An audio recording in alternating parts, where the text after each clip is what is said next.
Okay. Good morning and welcome to 20 Minutes of Torah. We're going to continue today to develop an idea that we looked at previously, which is Rabbi Yaakov's contention that the third, fourth, and fifth Mishnayos in Pirkei Avos are all a commentary of sorts on the second Mishnah, right? Where Rabbi Gamliel asserts that the three fundamental foundations of the world are Torah, Avoda, which we saw that Rabbi Yaakov here interprets expansively as not being limited to sacrifices in the Beis Hamikdash, but that includes the general idea of serving God. And Gemilas Chasadim, and doing acts of kindness in the world. Those are kind of the three fundamental ideas. So Rabbi Yaakov suggests that the following Mishnayos deal with a commentary or expansion of sorts, trying to bring out a sharper understanding of what those ideas are about. And I think this is, I think I mentioned this last time, it's a very interesting idea in terms of being a model for trying to understand internal structure in Pirkei Avos. In other words, the idea that we can, in terms of how we understand the flow of what's going on in Pirkei Avos, the idea that the Mishnayos can be in dialogue with each other, right? And there's that we see one Mishnah that presents an idea, and to maybe think about the following Mishnayos as being amplification, perhaps contrast. And there are a lot of different options that perhaps are helpful from a structural perspective. So that we looked last time in Antignos Socho, and the idea of service of God being something that is needs a balance of love and awe, right? These two faculties, and we talked about how that relates to the giving of the Torah, the idea that both themes exist certainly in the various depictions and understandings of how the Jews accepted the Torah. The idea it was both an awesome and frightful experience, and also a profound aspect of love, right? That's built into what Antignos Yissocho is saying. Okay, so the next Mishnah Daled, deals very much with the idea of Torah. Right, so the Mishnah says that Yazi ben Yoezer said, "Yevezcha beizvad l'chachamim ve'hevi misabeg ba'afar ragleim ve'vishosa b'tzama as meimeim." Right, that you should make your house a gathering place for the sages. Right, that you should sit in the dust of their feet. Right, and drink in their words with thirst. So again, this is not describing. This is dealing with the question of establishing a modality of living a life of Torah. In other words, the same way that the last Mishnah was dealing with the question of how does one of what's the attitudinal construct for living a life of service to God, right? Of how to be a servant, right? Not who serves the master, right? In order to be rewarded, right? So this is about how to create that modality of Torah. So Rabbi Yaakov makes a number of comments here. One is the idea that Torah is, as opposed to other things, is not a discrete subject. In other words, it's not something that is a body of material to be mastered, right? But it's really a question of lifestyle, right? That learning is a lifelong process, right? You know, they tell the story about Rabbi Eliezer Silver, who I think most of his career was in Cincinnati, but I think he was in Harrisburg very early on in his rabbinate in America in the early 20th century. And they talk about, if I remember the story, it's that he had the lights burning very late at night in his study because he was up learning, and this was a matter of concern for his congregants, right? They thought that they had hired a rabbi who had graduated and ordained, right? Why is this guy studying all the time? It must be that he's not he's cramming in the material that he never learned, right? And that again is that's not what Torah study is, right? So this idea that if the world rests on Torah, that means living a lifestyle, right, where Torah is part of your life, right, where you have people where that process, right, and there's those conversations from Torah scholars and ones who perhaps are greater than you are taking place, as well as the idea that the relationship that you have to Torah scholars, right, and bring them to your house, right, is not and again, this is a language that he uses, we'll see in a second as well, right, that it's not that you're the patron, right, and that they have kind of like a sycophantic relationship to you, right? The idea that you have to make it clear they're not orchim bebeis ha'adon, right? They're not guests in the master's house, right? But to create a structure, right, where that you feel that they're doing you a favor, right? And there's that it's in associating with people who are scholarly in Torah, right? Make it clear that that's something that's benefiting you, right? It's not that you are doing them a favor. He then deals with this question of drinking their words thirstily, and he establishes the idea that part of the mitzvah of studying Torah, right, is this notion that here is expressed in terms of thirst, right, which obviously is a metaphor, right, and the idea that one has to cultivate an appetite for Torah. And he points out that if you look at the Birchos HaTorah, right, the blessings on, extended Torah study that we say during the day, one of the things that we say is that there is a bracha that Hashem should make the Torah sweet in our mouths, right? V'ha'arevna, sweet in our mouths and in the mouths of our children. And he points out, and this is actually interesting, it's almost a halachic kind of analysis, that in general, right, that we assume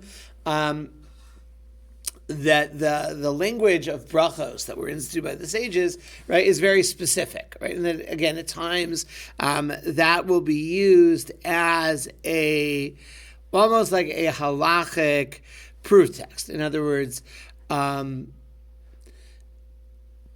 if the language of the bracha on Hanukkah candles is that the mitzvah is to kindle, right, lahadlik ner shel Hanukkah, he says that can be adduced as proof that the mitzvah is not to have the candles burning, right, but the lighting, right, what's called hadlaka osei mitzvah, right, that the core of the mitzvah is the act of lighting, right, that even if they burn out, right, the mitzvah is by the lighting.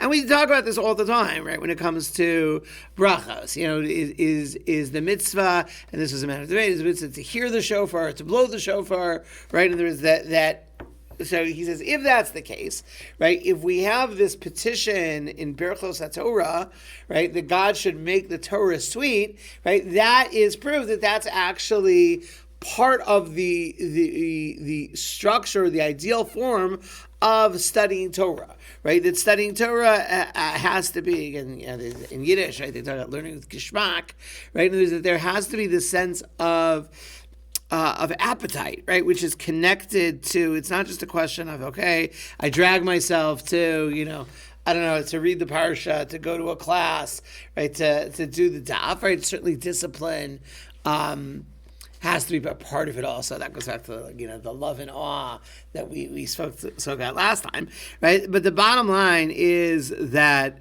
and he contrasts this, right, with the idea that while there are mitzvos of the Torah that are not supposed to have emotional attraction or recoil, right, but it's about the idea of surrender to the divine will, right? It's that famous medrash that says you're not supposed to say, "Oh, I find pork disgusting," right? Why would I say no? It's a wonderful food to eat, right? But what can I do? Right? God said that I'm not supposed to eat it, right? That's not how Talmud Torah. Talmud Torah is not supposed to be, kind of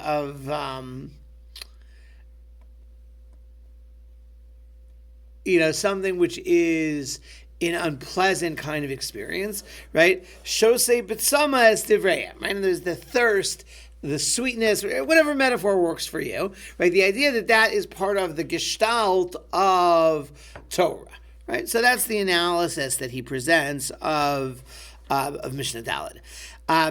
Mishnah, he and here we'll zoom in on the first two stitches in the fifth Mishnah. He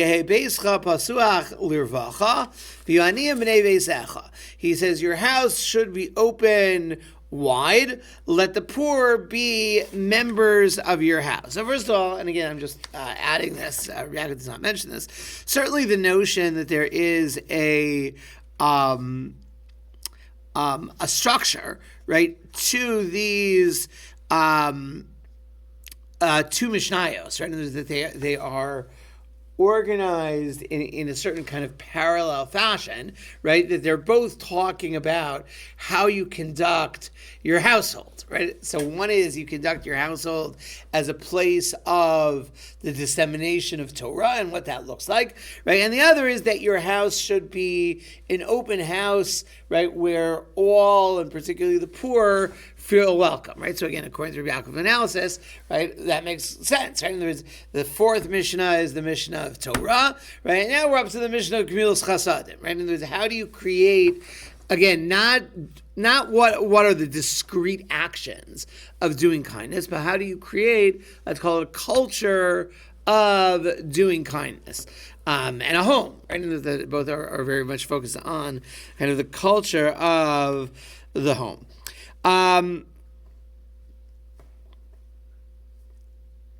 Okay, so he says, "V'yonim bnei veisecha," right, to make the poor members of your household, right? So he interprets this actually in a way that it's somewhat similar to the idea of what he says: make your house a house of gathering to the chachamim, right? So there, right, remember he says they shouldn't have a sense that you are doing them a favor. Right? It's the idea that you want them to feel that they are, that they're doing you a favor, right, by being present. So here it develops a little bit differently, but a very similar kind of idea. He says the difference between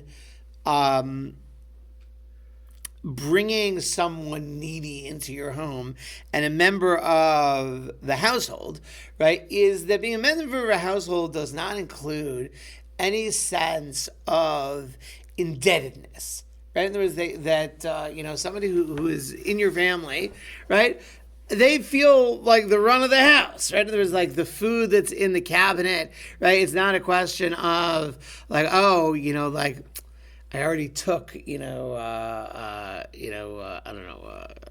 some carrots today. Can I also take? No, in other words, like there is a sense of belonging, right? That this is my stuff also, right? Maybe sometimes too much, right?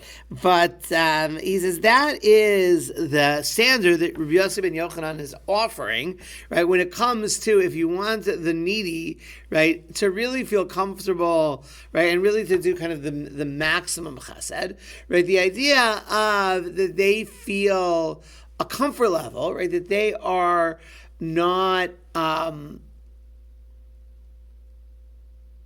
the chesed is not being itemized, right? And there's the idea that they should feel comfortable taking it. And again, that really, in many ways, is one of the great challenges, right, of, let's call it master level chesed, right? In other words, the act of giving something by itself, right, is like not so challenging, right? The idea of giving in a way where the person does not feel bad about it, right? Where it feels, I don't know if entitlement is the right word because we usually we don't use it, but something almost approaching entitlement on the part of the receivee, right? That it's not a question that they are the beneficiaries of somebody else's largesse, right? But the idea of being able to accept it in a way where it doesn't come along with all these really negative kinds of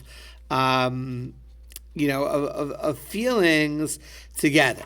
And not feeling, and I'll just go back to the language here for a second, right? He says,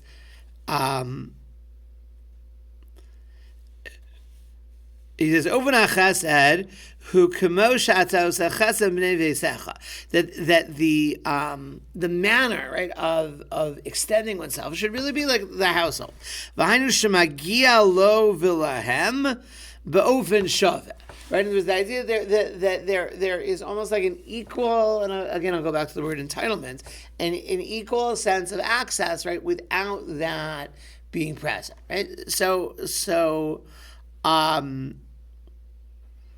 Taken as a group, right? Just to kind of tie it all together, right? The way that Rabbi Yaakov wants to understand this is that these three Mishnayos all talk about how to create the culture, right? And the home culture of Torah, Avodah, and Gemilas Chasadim, right? To really be able to do Avodah, to do service of God, right? It has to be done in a way where it's not contingent on a consequence, right? Whether that be reward or punishment, but out of just a desire to be engaged with God, right? But at the same time, that sense of awe needs to be present also, right? And there's that sense of balance, right? That's the first Mishnah. Second Mishnah develops the idea of Torah as a lifelong occupation, right? Attaching oneself to people who are inspiring, educational, and so forth, and developing that sense of appetite, thirst, appreciating the sweetness of Torah, being part of the parcel, right? And that without that, right, there's going to be something missing, right, in the life of Torah. That there has to that ability to really appreciate and savor, right, is part of it. And finally, the idea that when doing chesed, right, of creating a culture in such a way that